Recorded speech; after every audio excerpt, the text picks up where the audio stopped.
করার চেষ্টা করব। সামনের মিউনিসিপ্যালিটি ইলেকশন, ওইটি না হলে আমি নবদ্বীপের সার্বিক উন্নয়ন করা সম্ভব হবে না। তো আজকে আমরা বোধহয় 24টি ওয়ার্ডেই দিচ্ছি।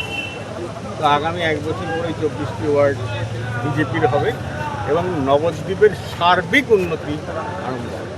চৈতন্যভূমির যে একটা অধুরা রয়েছে মিউজিয়াম, সেটা কি আপনার পরিকল্পনায় রয়েছে? একদম একদম ঢেলে সাজবে। নবদ্বীপ হেরিটেজ সিটি না, ওই 300 কোটি টাকা মাননীয়া দিয়েছেন, তার 1 টাকা খরচের হিসাব দেখি নাই, কোথাও খরচ হয়েছে বলে দেখি নাই।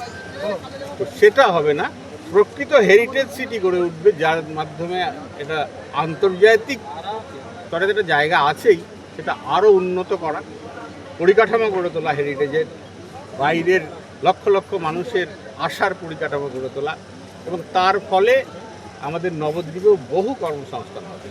তাই আমি হেরিটেজ এবং কর্মসংস্থানের দিকে নয়, মূল নয়। বলে ভারত মাতা কি, বলে বলে ভারত।